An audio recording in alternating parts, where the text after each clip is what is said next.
Okay, we are underway. And now I'd introduce Carolyn Parker, the chair of the Ethical Action Committee. Welcome.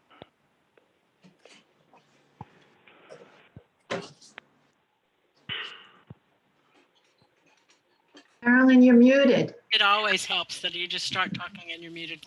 So we're really grateful that you're here tonight and really proud to have you with us. And for the rest of you, Dr. Joseph Truman will be speaking to us tonight. He comes as an activist, he is as a teacher, as a clergy leader, and also as an author. His reputation is vast, but his ability and experience is even more so. He serves now as the clergy leader of the Ethical Culture Society of Bergen, and since 2008 as part of the team that leads the New York Society for Ethical Culture. As an activist, he's worked in human rights, civil liberties, and opposition to the death penalty, as well as many other progressive causes. He teaches at the graduate level at Columbia University, but has also taught in Costa Rica at the United Nations University for Peace. He's published a number of articles, and we know well his 2013 book, Speaking of Ethics. It's a privilege to have him with us here tonight, and I'm going to stop introducing him and say thank you very much, Dr. Truman. Please help us now with this issue of civic engagement.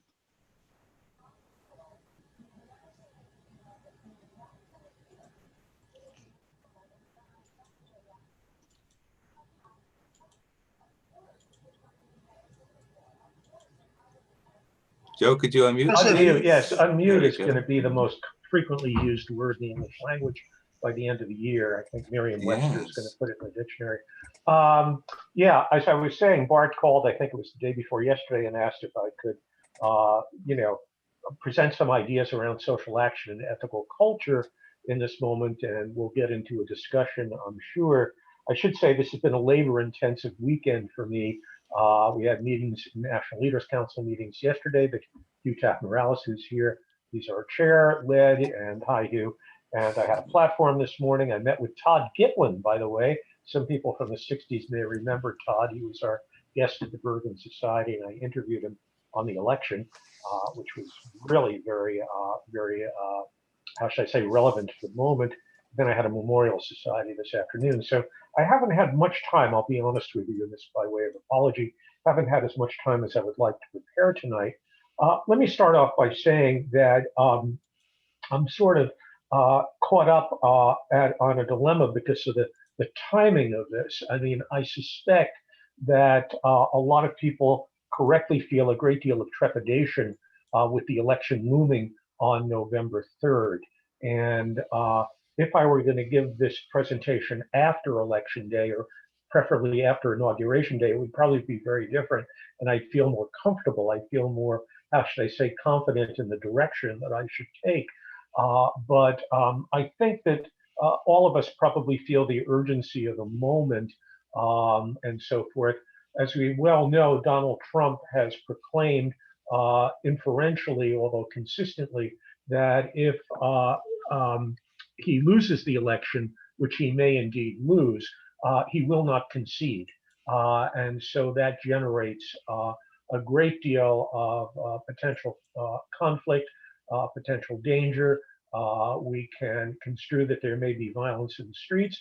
And the period, I should say, between Election Day and Inauguration Day on January 20th is an interregnum of sorts, which opens up space for a great deal of mayhem from the Trump camp. And what's going to happen, in effect, I think is very threatening, very menacing. And it's been on my mind. I'm sure it's been on your mind as well. So I really can't talk about, in effect, the ethical culture's approach to civil engagement and to democracy before I sort of get this out of the way and so forth, because it looms in front of us. Let me just say two things. One is that there are several national organizations that are planning to bring action to the streets if indeed Trump does not concede.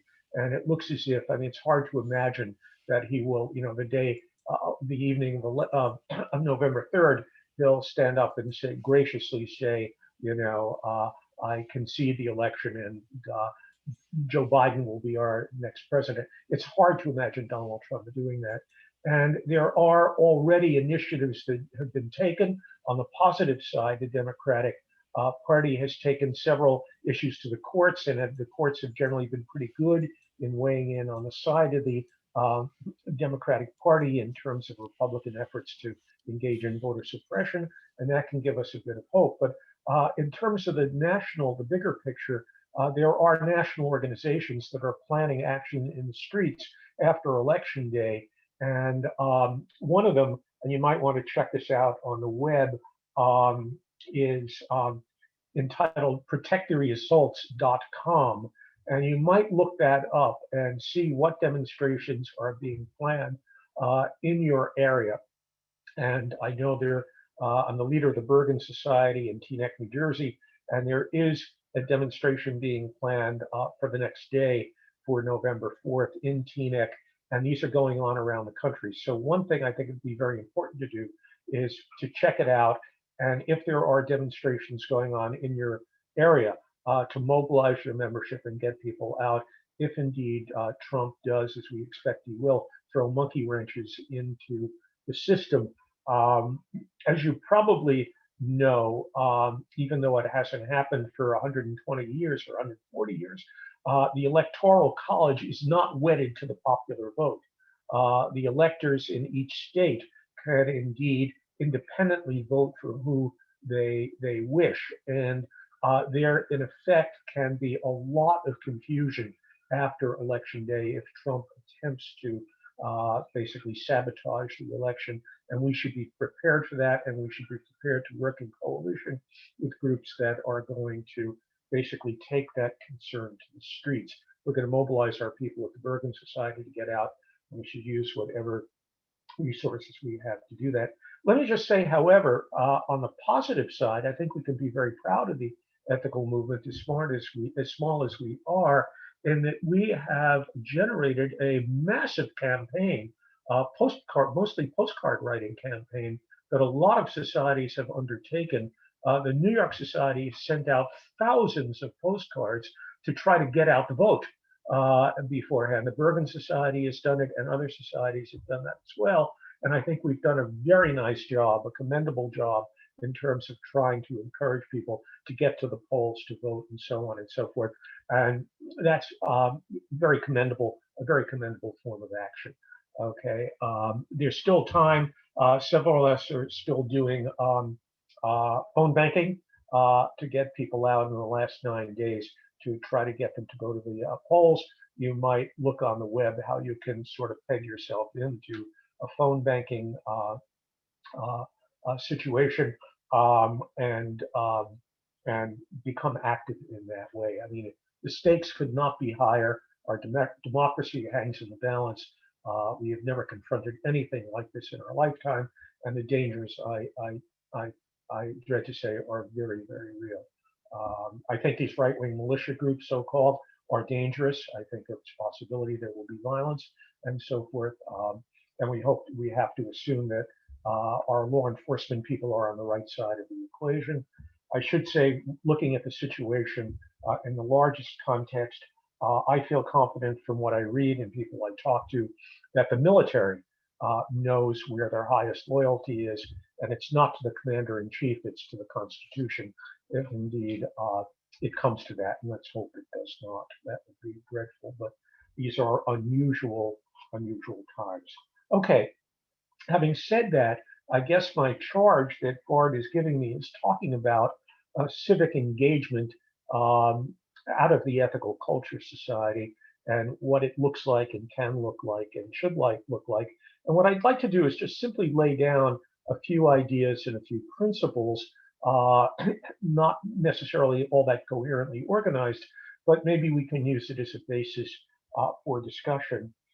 It's long been my contention that there are distinctive forms of social action and an understanding of democratic social action that come out of ethical culture both its history and its philosophy that somewhat differentiated from what we might call generic liberalism or generic progressivism, that we do have a distinctive take on activism. And I would like to lay out some of those principles.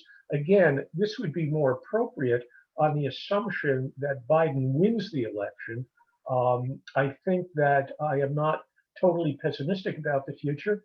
I think that if he wins, I think there will be people who feel that we've reached rock bottom and will be committed to rebuilding America as it was, almost from the ground up. And one positive thing, and it leaves me optimistic, again, if things turn out as they need to, as we hope they will, on election day, in terms of the results of the election, I see basically a moral awakening in America that is very exciting.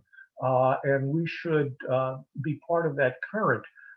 When I look at the Women's March after the Trump election in 2016, which was the largest series of demonstrations in American history, when I look at the Bernie Sanders campaign, which I think had a strong moral dimension to it, and when I look at the Black Lives Matter movement, which has been going on for the last, since May, it's truly extraordinary. I mean, here we have all over the country thousands of grassroots protests and demonstrations that have not been centrally coordinated or organized. They are simply growing up everywhere, multiracial in areas, parts of the country, including rural areas that you consider to be very conservative and so forth. There have been at least 4,000 spontaneous demonstrations.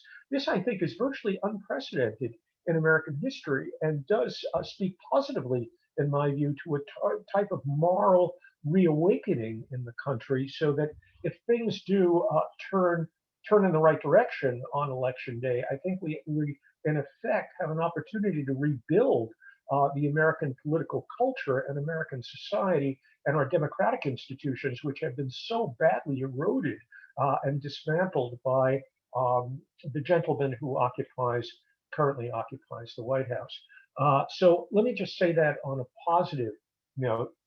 What I want to do is lay out several basic ideas.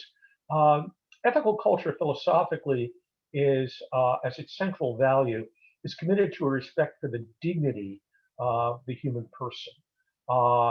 And, you know, if we look around at the society in which we live, and this would be true in all times, we live in an environment where the dignity of men, women, and children essentially is oppressed and violated all over the place.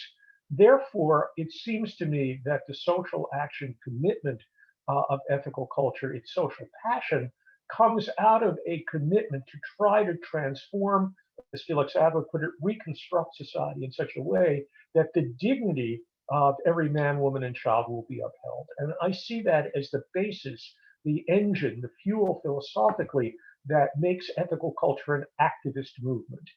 We are not primarily, in the first instance, a social justice movement. We are primarily a religio-philosophical movement.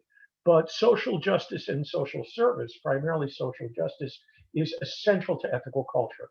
Ethical culture would not be ethical culture if there were not a strong social justice component to it, dynamic to it, that is committed to creating a society, again, in which the dignity and worth of every man, woman, and child will be upheld. What that also means, in my view, is that ethical culture is not politically neutral. It is not. Various humanist organizations that are interested in debating, you know, secularism and whether God exists or not, and so on, may proclaim themselves as being politically inert or politically neutral. That is not the case with ethical culture.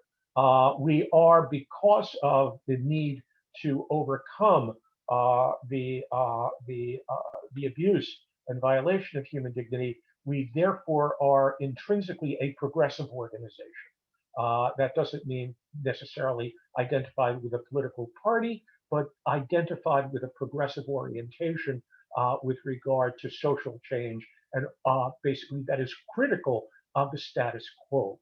Okay, an element of ethical culture his critique of the current conditions that leads to a type of progressive orientation. Okay.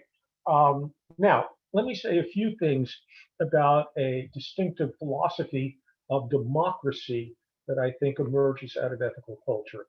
And here I look to our founder, Dr. Felix Adler, and I also look to the American humanist and philosopher John Dewey. Okay.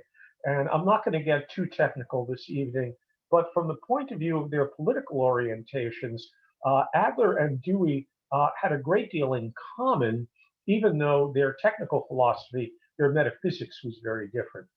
Felix Adler, we're not going to go into it tonight, was technically a philosophical idealist, and John Dewey was a philosophical naturalist and a humanist.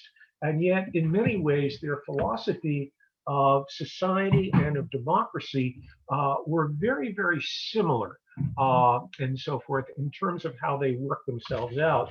And I'd like to talk a little bit about that, perhaps borrowing more directly from John Dewey, who was an identified humanist in the way in which Felix Adler was not an identified humanist, but talk a little bit about Deweyan principles of democracy and social action.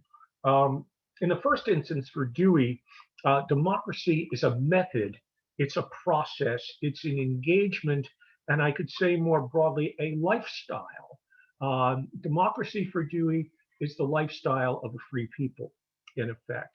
And he was concerned, and let me just say, in this regard, for Dewey, democracy is a process of engagement, active engagement of the individual with his and her community and with society. And it's a type of reciprocal organic process so that the individual is committed to activism, to positive change, to the improvement and the struggle for justice actively within his or her community. And what's very interesting in Dewey, and this is certainly true in Felix Adler, is that through the process of engaging the community, one transforms oneself. Okay. For John Dewey, democracy was a character building commitment. By engaging, by committing ourselves to social change in the community, we reciprocally, dialectically change ourselves and build our own character. What this implies, and it's true for both Adler and Dewey, is that the human being is a social being. We are intrinsically social creatures. I mean, the beautiful phrase that Karl Marx used, I think it slightly overstates it, is that the self, the human self, is an ensemble of our social relations, that we are deeply embedded in society and we grow into ourselves through active engagement. For Dewey, this was the warp and the woof of the democratic process. That is transformation of society, and then the process of working outwardly to transform the community of which we are part. Again, we grow, we transform ourselves, we build our own character.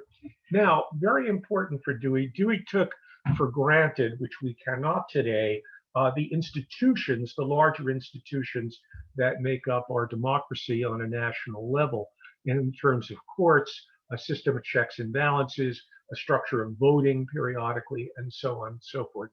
He took that basically for granted and looked rather more intrinsically, more minutely at the function of democracy at the local level. For Dewey, democracy primarily was played out in what we would call civil society. And I think that this is relevant to our ethical societies because we are local grassroots organizations on the ground. We can play more of a role on the local sphere, on the local plane, than we can on the national plane. We simply are not large enough to transform American society, but within our neighborhoods and communities, we can play a, I think, significant role. And Dewey basically saw the venue for democracy primarily, not exclusively, of course, at all levels, but primarily at the local level, what in effect is referred to today as civil society. That is the stratum of society that exists between government on the one hand and business on the other. That is the type of engagements that we as volunteer men and women have in the community. So in his vision, democracy, and this is something I share, and I see this as intrinsic to ethical culture, democracy is played out when indeed we do local organizing to stop, as we have in New Jersey. The Bergen Society's worked on this, to stop the development of fracking plants in New Jersey, oil refineries and gas refineries. So actually played a role in doing that. I think that we're involved in local coalitions in Bergen to stop oil trains that pass through our communities and endanger them, and so on. I think you're working in civil society when you work in the schools, and you're involved in something as simple as the PTA, or maybe even coaching your child's soccer team. Okay, this is involvement, the person's involvement in the community in the realm of civil society, and I think that that is the primary arena of activism for an ethical society that is appropriate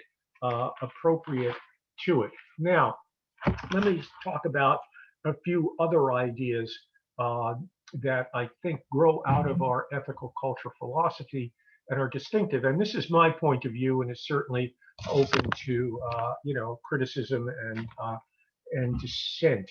But when I look at our national picture in terms of what's happening within the context of American society, and as you know, we are badly fractured. Society is very broken. The social fabric is very frayed, and we have devolved into a condition of tribalism. Basically, people basically feel a greater intensity for a lot of reasons, and I think a lot of the reasons are economic, but not exclusively economic, that people feel a very, very tight loyalty with their own ethnic groups, their own racial groups, and so on. You have the emergence of identity politics, which in some ways plays productive functions, but in some ways I think has gone too far. And you have people basically society fragmented into a form of tribalism that is centered around not only race, ethnicity, and religion, but increasingly around political opinions and political ideologies. People don't talk to each other. This type of fracturing is basically more intense now than it has been in a long time, and overcoming it, I think, will be very, very difficult. I'm going to have some ideas as to how it needs to be approached, but that's a somewhat different topic. When I look at this, I think there are several values that ethical culture has to put forward philosophically that have political resonance. I think that in many ways, we are committed to the individual. But I think that America suffers now from what I would call a condition of hyper-individualism, where indeed we have become so committed stridently in defending our rights as individuals that we have lost sight of responsibility. Felix Adler, and I know it has a negative resonance to the contemporary ear, referred to ethical culture as the religion of duty. He felt that we are both individuals and social creatures at the same time. And to the extent to which we are social creatures, that gives rise to a commitment to social responsibility. There is always a tension, I think, between the assertion of individual rights and interests on the one hand, and our social obligations and responsibilities on the other. I think a role that ethical culture can play, and this is a teaching role in effect, is to put forward a vision of American society that reinforces our social obligations and our social responsibilities to what we can refer to as the common good. Okay, that is, I think, a concept that we need to put front and center with regard to our political and social activism, that we are committed, in effect, to the common good. And I should say, and let me just bring up the tragedy of the of the moment, and that is the pandemic. The pandemic is not only an incredibly threatening and overwhelming medical crisis, it's also an ethical issue. Okay, it has a strong ethical message attached to it, and in many ways, how we respond individually to to COVID-19 as a threat to our health, indeed, I think is exemplary of the type of ethics that ethical culture ought to exemplify. And what I'm saying by that is that by taking individual responsibility, okay, through masking and social distancing and comporting ourselves in the best possible way, we are in effect working to protect others. But in the process of protecting others, we are also protecting society as a whole. We are raising the level, we are decreasing the curve of the virus, basically improving the general welfare, health and welfare of the population as a whole, and reciprocally, by so acting outwardly towards others, improving the common situation, we are thereby reciprocally improving our own standing with regard to our own susceptibility to the virus. It's interesting that it is an exemplification of the very ethical values, to use Adler's technical term, the ethical manifold. We are individuals within the context of a social reality, and how we comport ourselves to other individuals and to community as a whole both protects others and the community, and reciprocally serves ethically and indeed in this case in terms of our medical security, serves our own individual interests as well. So it's both the individual and the group, okay, simultaneously. And that, to my mind, is an explication of ethical culture's philosophy. And we could not have a better example of that than how we need to comport ourselves within the context of COVID-19 as an explication of our philosophy.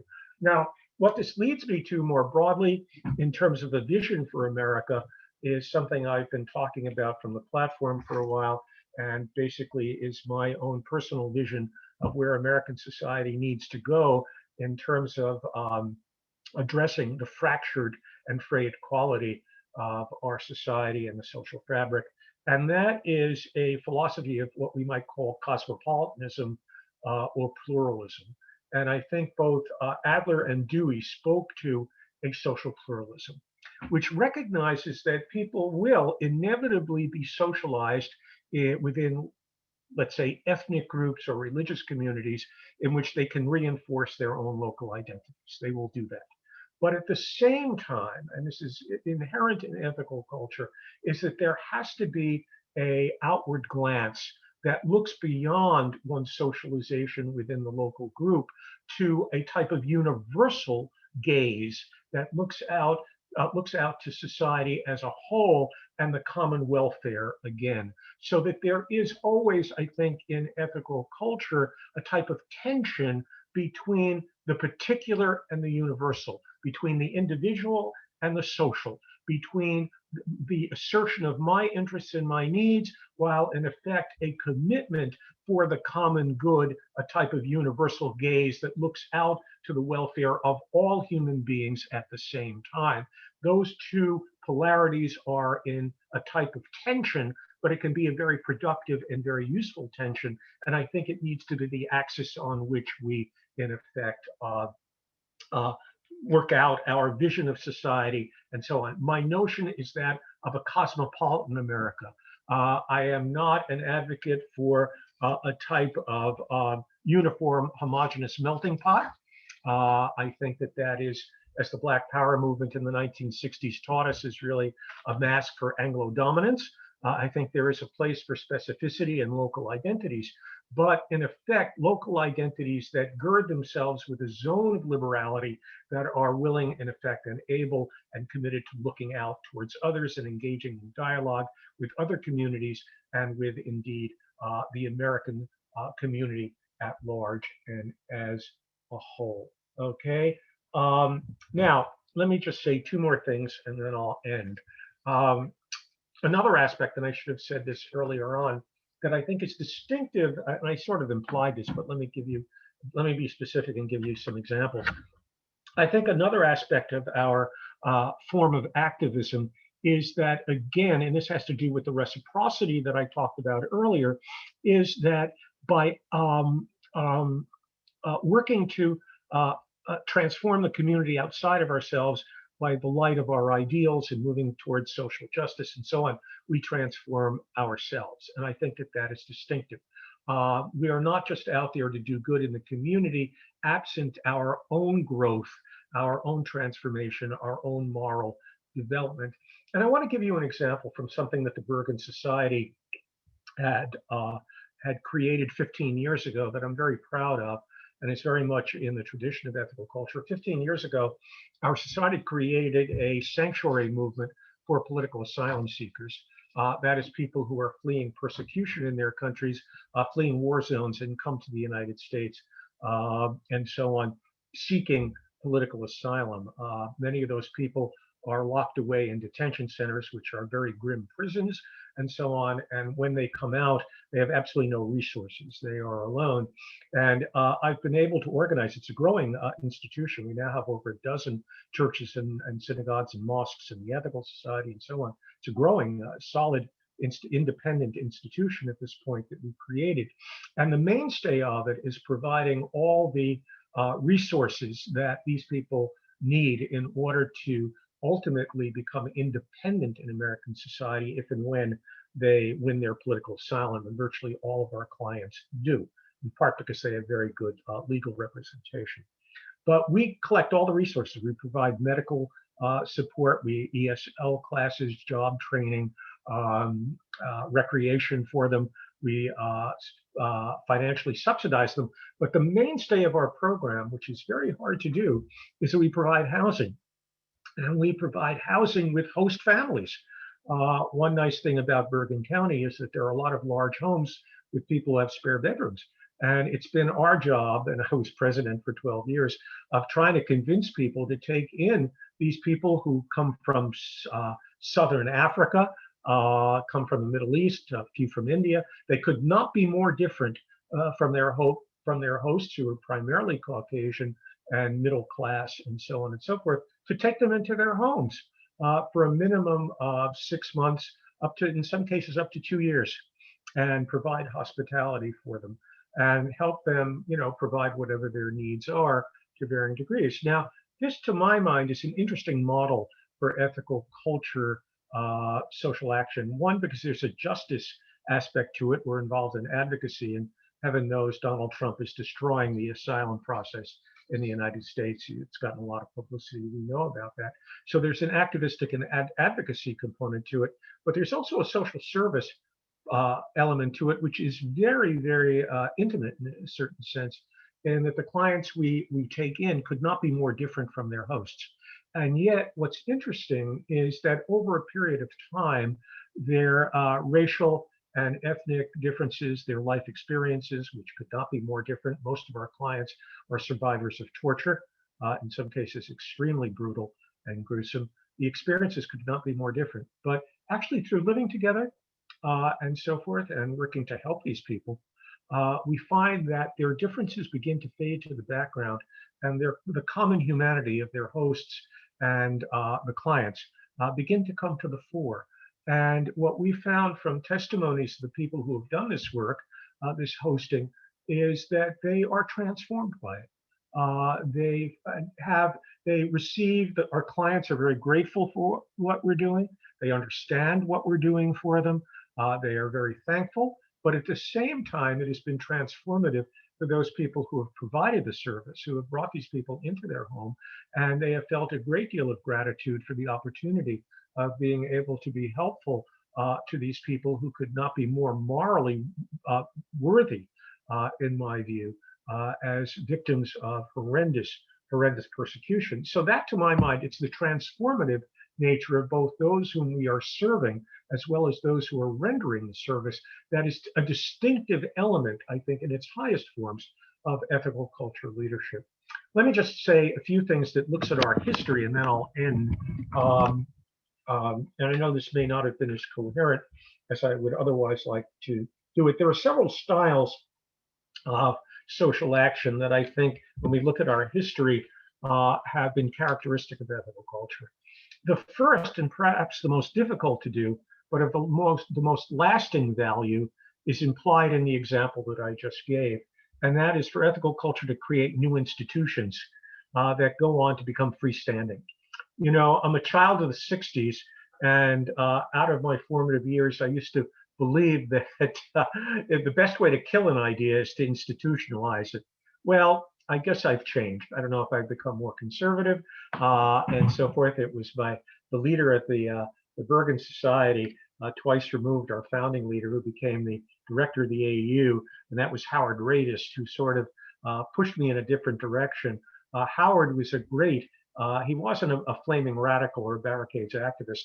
Howard was an institution builder, and he basically educated me to the importance of institutions. Yes, ideas may change if you institutionalize them, but by creating institutions is the only way to ensure that what we do is not a one-generational project, that it has the possibility to have staying power over generations. And I think the contributions that we've made in our small movement that we're most proud of were the institutions that we have created that have gone on to last, in some cases, for more than a century. Those are the things we trot out. And most of them were created when ethical culture had much better financial resources than we have now, when we were able to attract the barons of industry. And as Felix Adler said, his role was to take these barons of industry and instill them with a sense of a guilty conscience. So they would pony up their resources and so forth, and commit themselves in a philanthropic sense to creating these institutions. So we're very proud of the visiting nurse service. We're very proud of having played a role, not exclusively in creating the Legal Aid Society, the NAACP, the ACLU. We created, and Bob and Bart both live and work in Westchester County. Most people don't know this, but we created the Blythedale Hospital, which is in Westchester, that started in the 1880s by Felix Adler as the Clinic for Crippled Children, not politically correct, but still, I think, follows that mandate. It's now a very significant hospital in Westchester, and there have been numerous other, we were part of the settlement house movement in the progressive era. There were 200 settlements around the turn of the century. We created the first settlement. People think of Jane Addams, who was associated with ethical culture in Chicago, and Hull House, but it was Stanton Coit, one of Felix Adler's lieutenants, who created the university settlement on the Lower East Side of Manhattan. That's still there. It's about 135 years old. It was the first settlement in the United States. We created two more in New York that are still around. We created in Philadelphia and St. Louis. Settlement houses, Hudson Guild is probably the best known and the largest, but we've created lots of institutions. Of course, after our golden period in the 1920s and 30s, it's become more difficult. Government has taken on much more of social service work, but we still do it. I mean, I'm very proud at the Bergen Society. In the 1950s, we created the Fair Housing Council, which tries to break down patterns of racial segregation in our county. It was founded in the 1950s as an independent nonprofit organization in Hackensack. Cory Booker never stopped. Like Senator Cory Booker, every time he gets a microphone, will talk about how his parents tried to buy a house in Harrington Park, which is a Tony white community in northern Bergen County. They were excluded. That the Fair Housing Council was able to go to bat for Cory Booker's parents and leverage an opportunity for his parents to buy a house that they were otherwise excluded from initially. Always tells that story. I should tell him it's the Ethical Society that founded it, and he owes it to us. I should include that in his story. But that was one thing we started. I mentioned our Sanctuary Coalition, I'm very proud of, an independent nonprofit.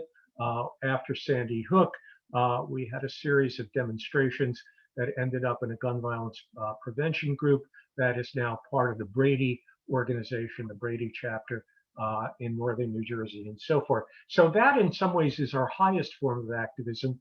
It's the most labor intensive, but has the most lasting, I think, effect. Another way to do activism, and I don't know how many societies are committed to this, but I am, rather than just signing on to any left-wing coalition or progressive coalition, which we should, the Ethical Society has started a good number of projects out of our own self-education.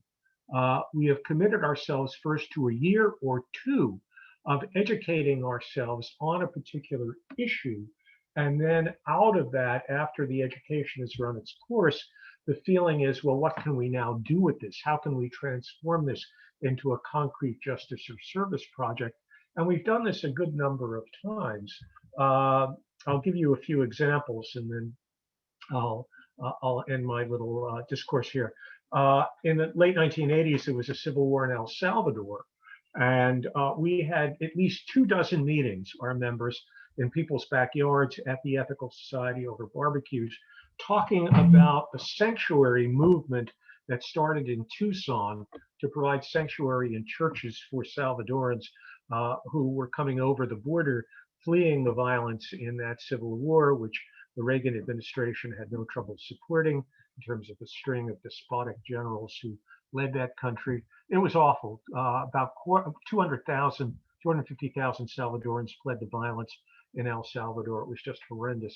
Came to the United States, and they would be summarily deported. Only 4% of all Salvadorans who pleaded political asylum won their cases. And in Tucson, Arizona, a Presbyterian minister basically took Salvadorans into his church and said to the Immigration Service, if you want to deport them, you're going to have to come through us. And that started a national movement. It was mostly located in the Southwest, but it grew nationally.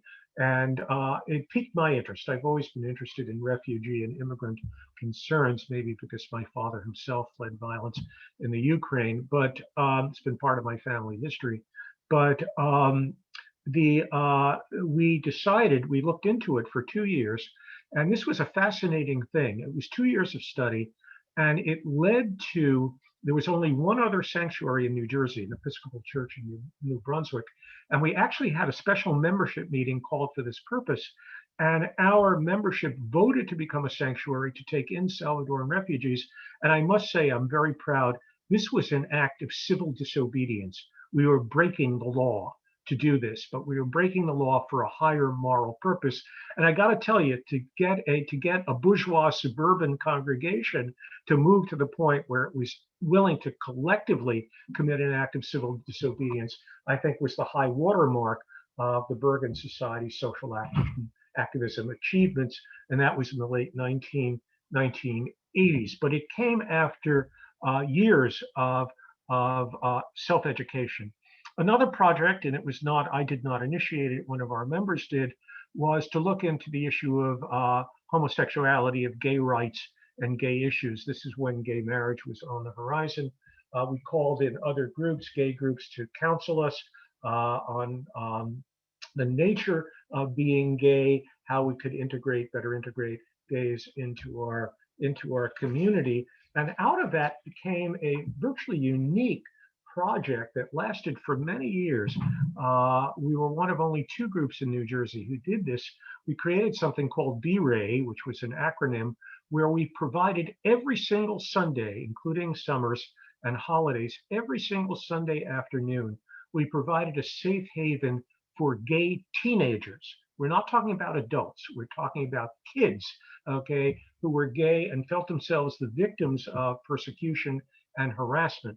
And we opened our doors and created a counseling program and basically a safe haven for them. This lasted for a good number of years. It brought together ethical members with non-members, and the mentors in this program were both gay and straight working together. And it involved a good dozen of our members. But again, the point that I want to make is that it grew out of an extensive process of education. It was not merely a knee-jerk signing on to something that someone else was doing. And to that degree, I think has a type of authenticity and a type of heft to it, a type of ownership of the process and so on, which I think carries with it an authenticity of which, we can be fairly proud. These were substantial projects that grew out of education first. We did our own education rather extensively. But then the last model, which of course is the easiest, and certainly we basically should commit ourselves to as we do, and that is joining other coalitions. We are a small organization, and the way in which you can augment your political power and your heft is by tagging yourself onto much larger groups. Okay.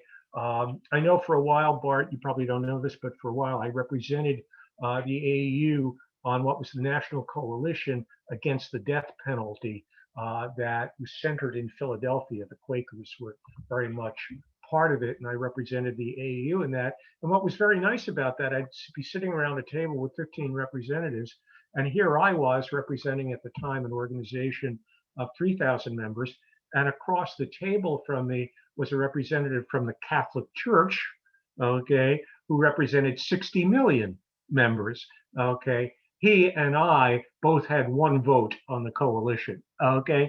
It's a way, joining coalitions, Carolyn, is a way in which a small group, a tiny group like ours, can augment our political power by joining larger coalitions where we can come on board as an equal player, okay, even though we're very, very small. So I'm just giving you, I've transitioned from the philosophy of our, what I see as distinctive about our philosophy of social justice to indeed our several modalities of social justice. Institution building, education is a prelude to our independent projects and actions, and then of course, joining on with other groups in coalitions on the grassroots level, and to the extent to which we can do it on a national level as well. So let me stop this rather, disorganized presentation. I apologize. I'm usually a stickler for coherence and coordination, but again, I had to do this virtually off the top of my head from some notes. I didn't have the time to give it the type of rigorous thought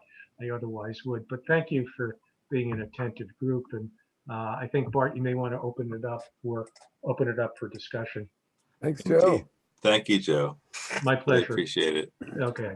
So, so first of all, thanks, Joe, for really coming into at short notice to try to get us on board to figure out how we might engage with the world around us from an ethical humanist point of view. We have opportunities now for a little bit more interactive approach, and I'd like to segment it into two different things. The first section will be questions and responses specifically to Joe's presentation. And then following that, I'd like to have some opportunity for people to present other concerns that they might have around as well. So I'm going to remove the spotlight and put on the gallery view so I can see people. And I see Zia has her hand up already. Yes, am I unmuted? Yes. Yes. I just wanted to ask Joe, he was talking about offering hospitality and support for the asylum seekers.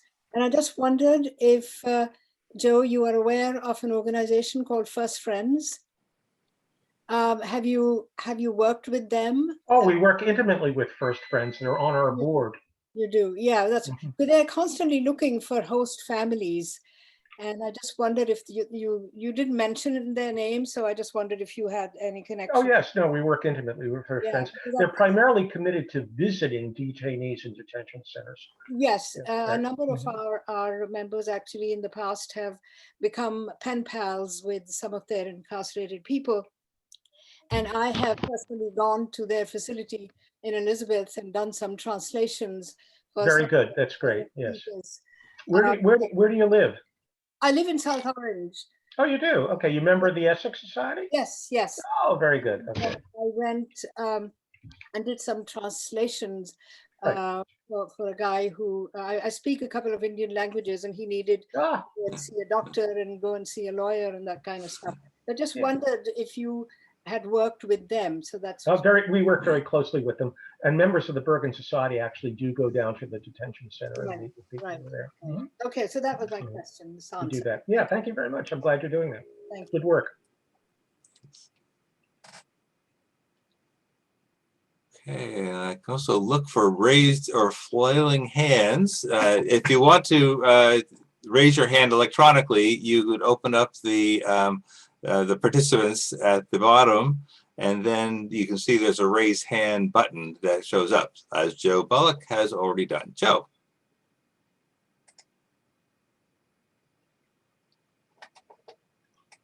Joe, are you on? We cannot hear you. Your audio seems to be off on your end. All right, why don't we come back to you? Okay, thank you.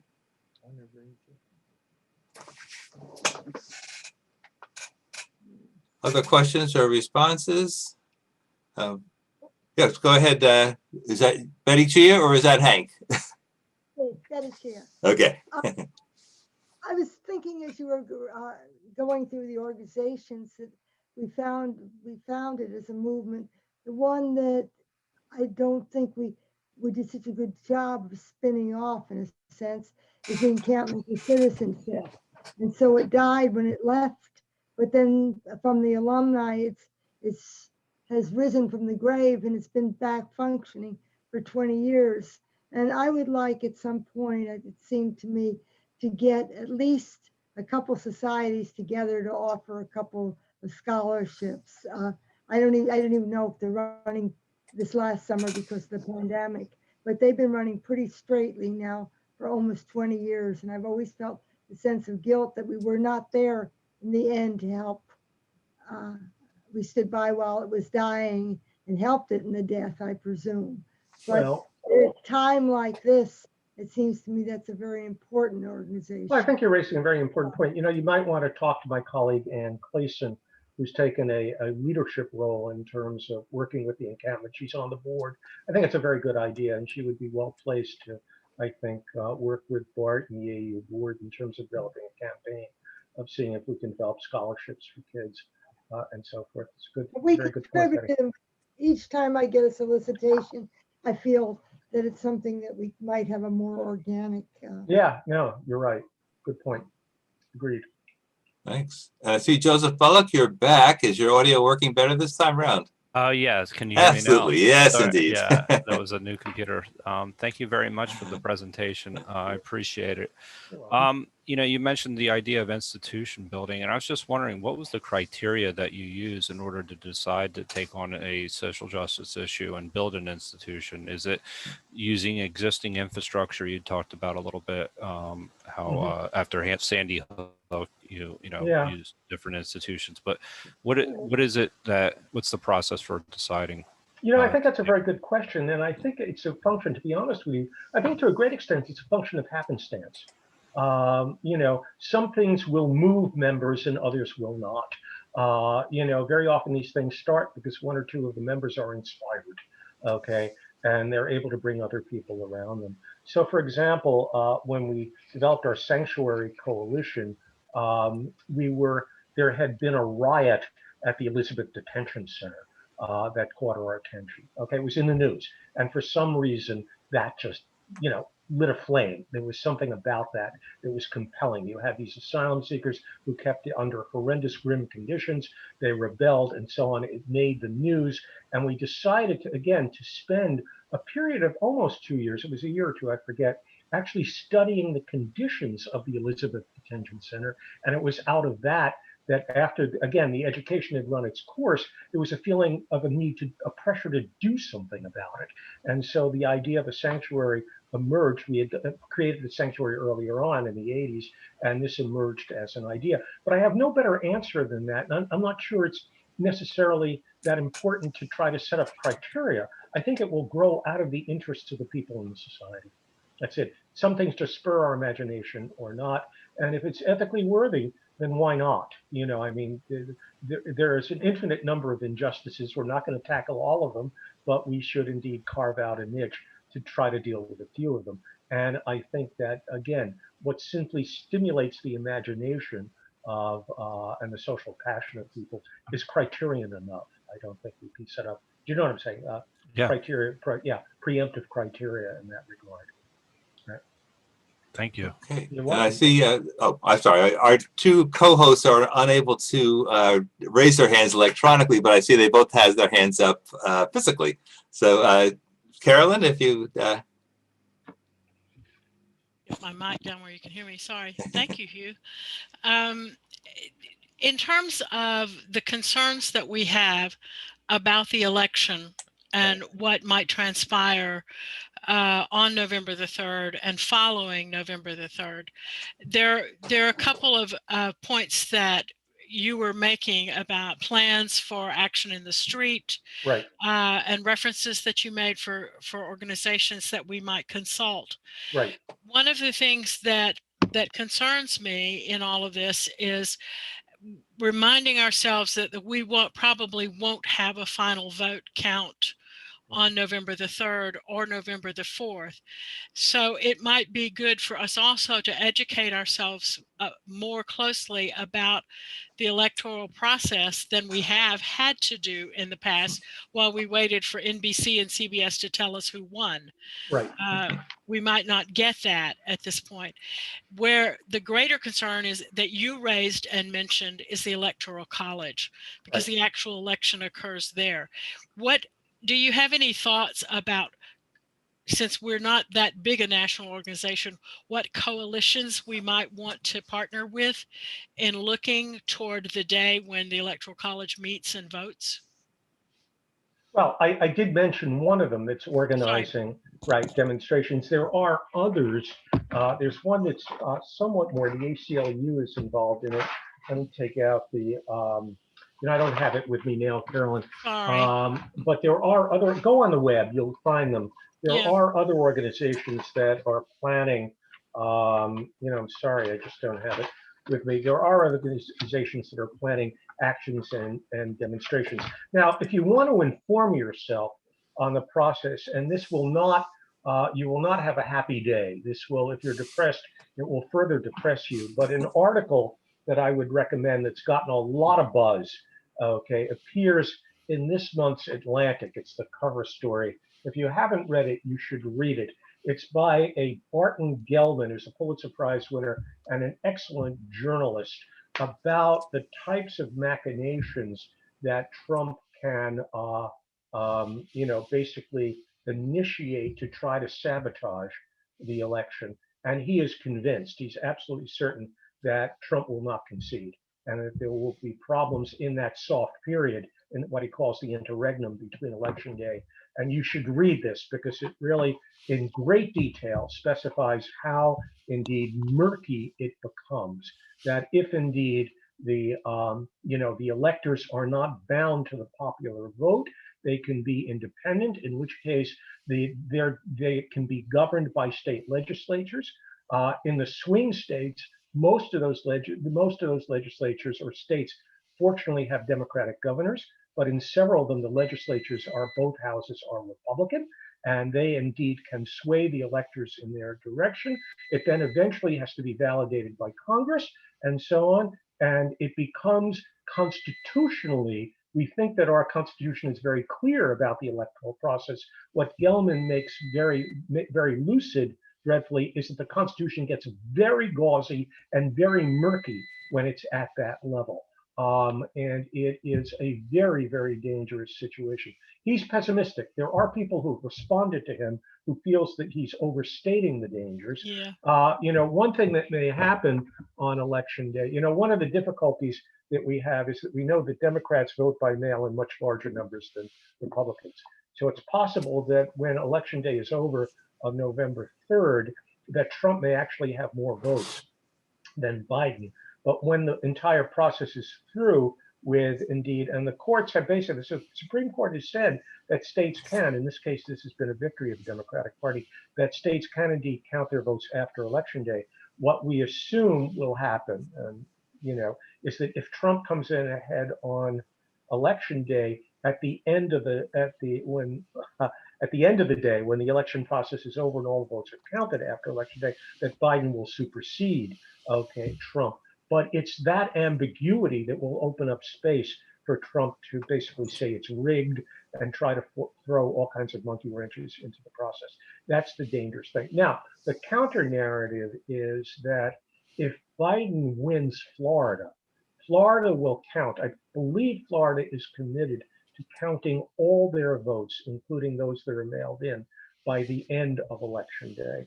And if Biden wins Florida on election day, that will be, assuming we want Biden to be the victor, and we're not supposed to be partisan, but the hell with it. In effect, in effect, then that will be very good news that indeed Biden will. There's no way, if Biden takes Florida, there's no way that Trump is going to win the election. So that would be a good happenstance if it occurs. Okay. So that's a more positive scenario. But Gelman gives you the worst possible outcome here. And I think people should read it because he gets into tremendous detail about the nature of the process and how obscure it becomes. Yeah, I have level.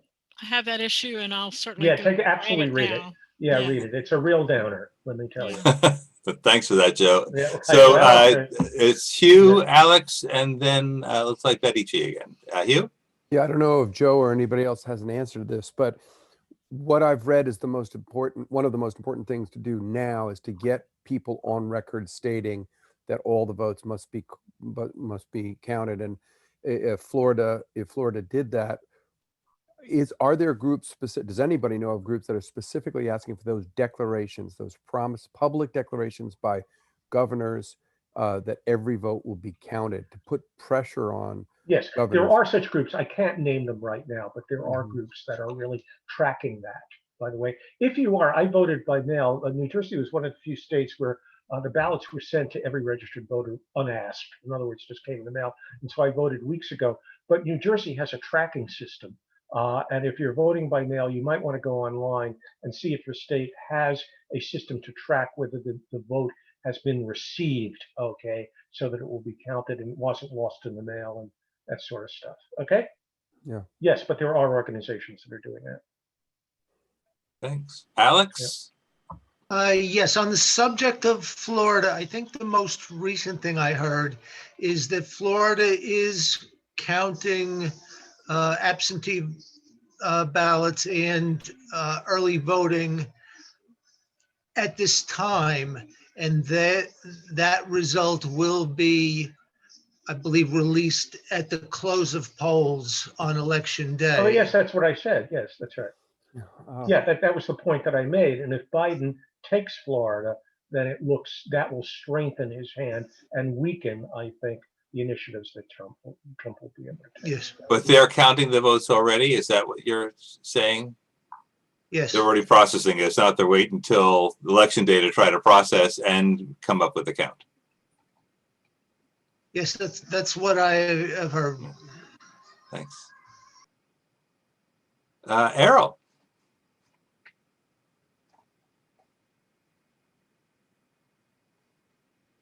Hope you're muted though, Errol.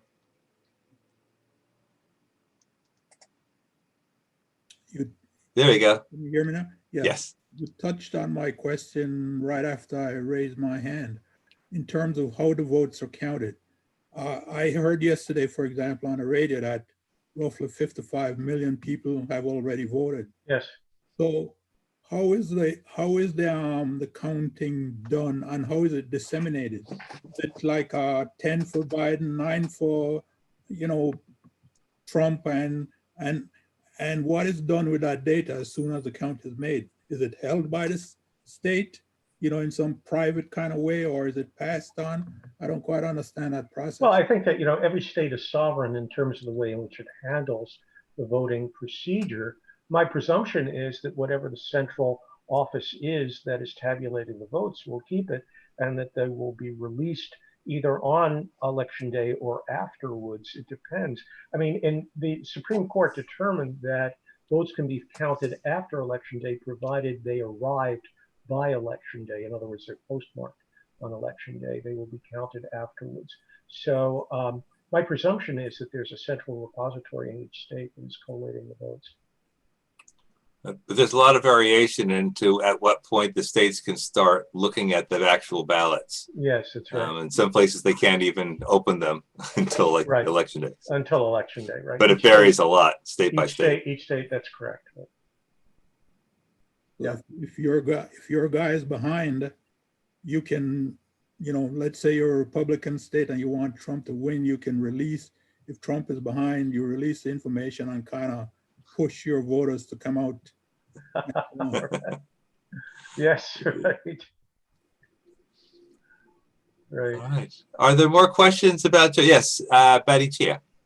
Now, I want to go back to the Electoral College. things that Joe said, because I've had, I've heard things that go a little bit the other way.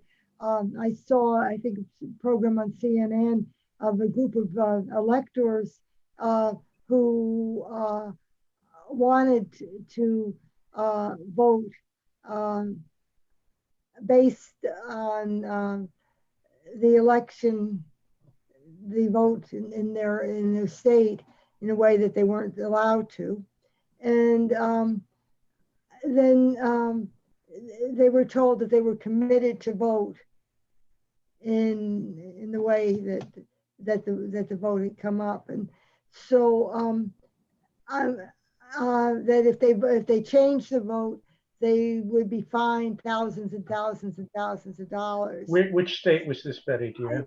I think one was a West Coast one may have been Oklahoma. Yeah, I don't know. I haven't heard but that. But there's three different um, people who wanted to vote for Hillary, which based on the way the nation was going, and so two of them went ahead and didn't vote, I guess, or something. But the third one, he was surprised because the three of them had agreed to do this, and when it came the time to vote, they determined that they were going to land up with large fines, and they weren't prepared, and they didn't have a group to back them up. So what I'm saying is it varies from state to state, and in this case, the governor could not have intervened, but it was a very automatic thing. You Yeah, I had hear to you. vote. Yeah. So I'm just saying that what you're looking for, you have to look at each state sovereignty again.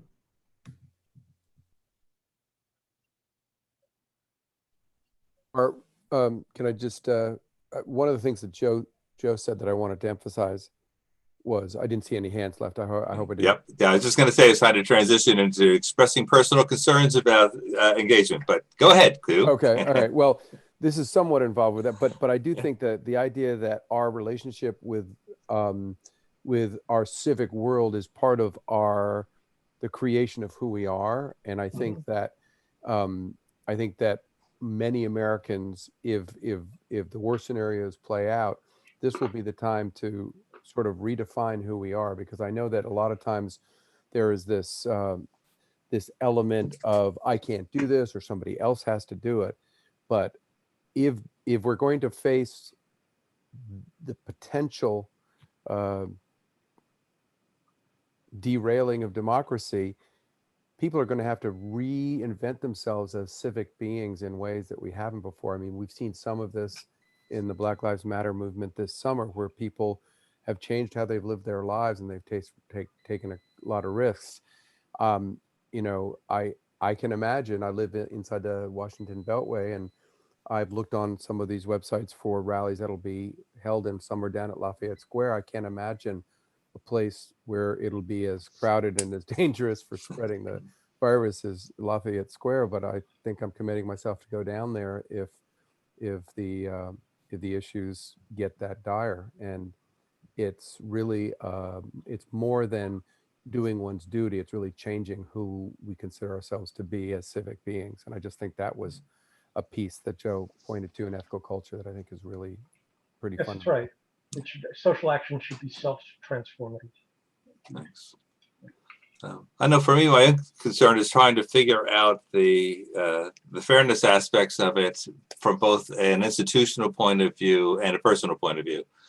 So I try to imagine, like, if the party that I typically vote for was actually engaged in the kind of voter suppression activities that the party that I don't typically vote for is doing, would I be as churned up and ready to go out and march and whatever else as I feel? So I try to sort out the loyalties and what really makes for an ethical basis for engagement, I guess, are still matters that I'm kind of sorting out a bit. Well, I think that as ethical culturists, we are committed first and most to the primacy of ethics.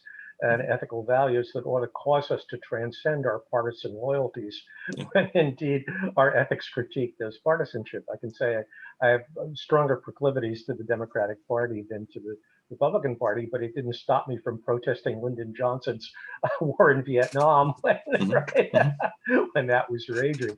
So, you know, again, I think we have to look at the moral. We have to be led by the moral character of the issue and so forth, and use that as a standard of critique. Betty Chia? Yeah, this is the first year in probably about 15 years, maybe a little longer, that I have not worked in the election season for Election Protection, which is a nonpartisan group that provides information to people who are trying to vote. And I remember particularly the year we won, it was the Bush-Gore election. It was the one after that. Was it, we argue about that for funny reasons. Because I remember the people who put us up in the middle of the night, I being up with her as the votes were coming in, and that had to be Bush versus Gore. Okay, so whatever it was a perfect example of the times that we learn more than we give. I mean, for me, discovering that the election people were not providing any information to the people online because they consider them to be stupid. And half of them had gone to the wrong site. And it was because they kept changing sites. So when I went to the end of the line and in my poor Spanish, I asked them to see their registration cards, and they're mostly all Cuban. And the first time somebody showed me one, and they were on the wrong line, and they had a 3-hour wait before they would know that they were on the wrong line. I yelled out, informing everybody that they had won the raffle, because I knew Hank was at the next polling place, which is where they belonged, and there was no line over there. But it was a funny feeling, because all day long, the wonderful thing for me was that I learned that most of the young Cubans were now registered Democrats. But for them, it was difficult for them to show me the card. And on the other hand, I was equally pleased that the last person, I prevented her from getting out of the car. She must have been 90 years old, and her son was driving her to vote at the end. And she was a Cuban, and I looked at her card, and she was, and it was a Republican, and I told her, I told the son in English to go to the next place and to hurry up. And the other place was behaving in a civilized manner and didn't count the seconds and let her in to vote. And I was just as thrilled to do that, because it's the process that matters to me as much as who wins and who loses. This election is a little bit different, but normally that gives me a much better feeling than working for a candidate. Thank you. What are the other thoughts people have about their own efforts to become more engaged this time around in this particular season? I guess I find it sort of interesting, Bart, that I did the Reclaim Our Vote campaign, and I forget the number that Ethical Culture did, but it was really impressive. Right. We're up to about 70,000, I believe, altogether. Yeah, that's amazing. Yeah, that is really fantastic. I will admit that one of the things that I don't do as often is phone banking, and in part because it seems so awkward, the cold calls, and they seem ineffective. But it's the beginning of establishing a relationship with somebody, and that just brings me back to the idea of ethical culture being about connecting with people. So getting involved in your local democratic, your local political organization. Whatever they might be, but getting to know people who you then develop a personal relationship with, and it can be across the aisle too. So I'm pointing that out because it's a part of my own hesitancy to really break through that silence and actually speak to other human beings and try to build up relationships with them. Mm-hmm. I mean, the old town halls were some of the best ways to really work out our problems, and we don't have them anymore. We're so siloed. Right. Okay.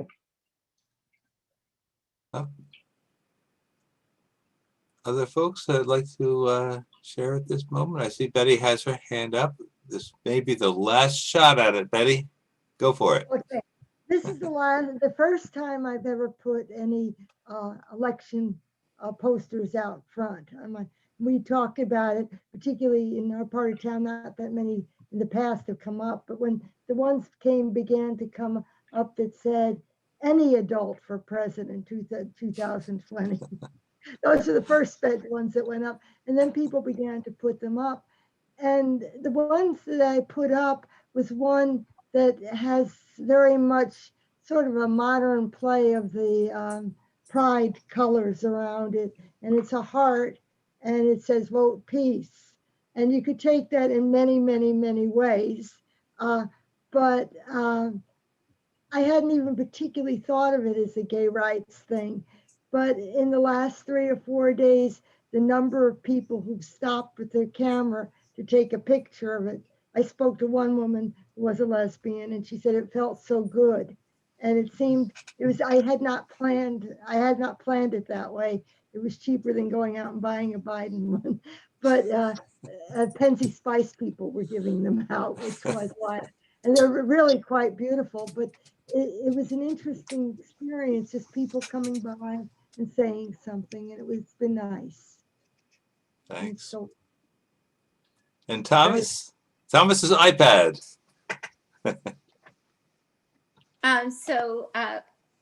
Our neighbors put up signs too, and I didn't have a sign, and it's kind of late to be ordering a sign, so I found our sidewalk chalk in the basement, and I went outside and I did a huge sidewalk sign that said be more. That's Baltimore, be more, but it also says be more. So it says be more, get out to vote. And then because there were leaves all over the sidewalk, I put don't leave your voice unheard. And I had neighbors, like I'm wearing a mask and they're coming by with their masks and they're looking to see what I'm doing, and so we had some conversations. that's nice. Very nice. Well, I must say that's a lovely comment to end our evening as well. So thanks again to Joe for coming in and giving us what we need. And for everyone else for coming in with the questions and commentary so that we can get things rolling. So much. And just to let people know also, next Sunday, the St. Louis Ethical Society is going to be hosting what looks to be a pretty extensive workshop. And so please stay tuned for that. If you can find us on the AU.org connections calendar, that event will be listed there as well. That is also one of the Ethical Action Committee sponsored programs. So, and again, thank you, Carolyn, for coming in and helping with the introductions, and for you for helping with the co-hosting, and for everyone for coming out. So if we mind a quick high five, and let's get out the other side of our evening, and we will see you in the beyond. So thanks all. Thank you. Bye-bye, folks. Bye-bye.